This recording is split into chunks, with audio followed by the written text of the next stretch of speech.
associated with the fear. Yes. See it happen. I agree. So that's why I say it's a kind of cold, that's why this really is a Cold War story. And in a way, it's kind of a story like generals fighting the last war. I mean, the mistake they make is to take that ideology, which was relevant and even justified in the 50s and 60s, but now, you know, here we are in the 90s, and the communist bloc is disintegrating, and yet they're sort of still fighting the Cold War, and so now they start looking for an enemy within, and environmentalists become this sort of red menace, you know, reds under the bed in the United States. So I think there is a somewhat paranoid component to it, and that's, but of course we know that the paranoid component of the Cold War is one that's been very written about, because you have a legitimate threat, but then you have the sort of anxieties that develop in response to it, and then how do they express themselves? So you're absolutely right, and I mean that's why I emphasize the point that von Hayek wrote to Serfdom in 1944, right? I mean, fascism in Europe was a very real thing and a very ugly thing.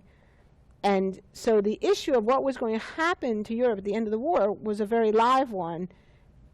And you're absolutely right. Nierenberg wrote about this in one of his, I forget where it was, but there was one memoir where he talked about the experience of being in Europe during the war and seeing fascism, you know, up close and personal, and how it was very frightening, and that was a very formative impact for him.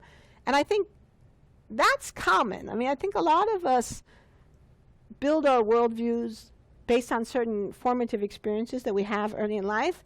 And one of the problems we have as human beings is that we become sort of intellectually inflexible.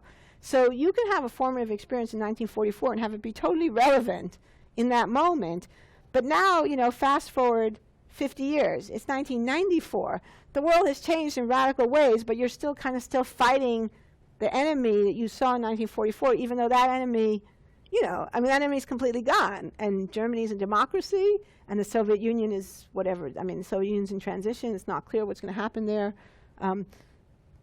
And in any event, none of that means that environmental scientists are communists, right? So there's certain parts of it that are logical and make sense, and then there's certain parts that are sort of illogical. And part of the challenge of understanding a history like this is to sort of make sense of both the logical and the illogical parts, and try to make sense of how they fit together, you know, and then again, and then the uptake. So, you know, why Nierenberg and Jastrow and Seitz and Singer believed the things they believed, I don't think it's that hard to understand in the Cold War context.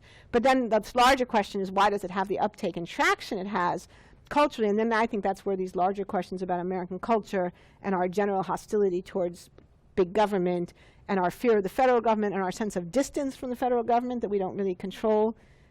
You know, in the Netherlands, there's a word in Dutch which basically means distance from power. I think that's so interesting, right? A country like the Netherlands that's very small, both physically and in populations, people feel that they actually can have an influence on their federal government, that it's not that hard. Whereas in the United States, and I think this also explains a lot of differences between East and West in the United States, you know, if you grow up in the West, you're a long way from Washington, D.C. You're a long way physically, you're a long way psychologically, and you may never visit Washington. You'll certainly never see the president if you're most Americans. You might never even see your own senator, right? I mean, even here in California, there are 33 million of us here, right?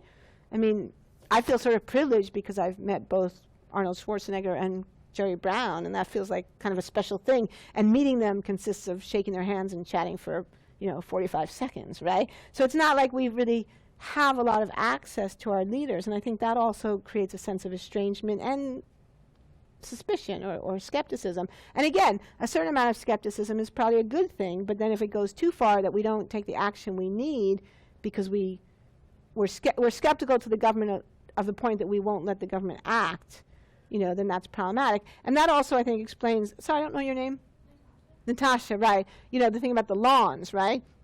I mean, actually, most of us are much more skeptical about the federal government than we are about our local government, rightly or wrongly.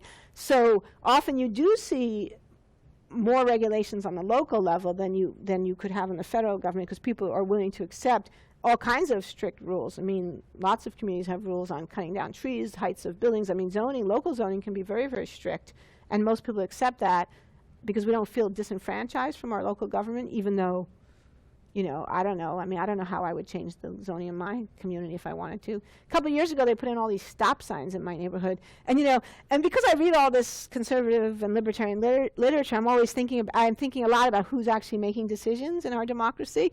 And in my neighborhood, all these stop signs appeared on residential streets.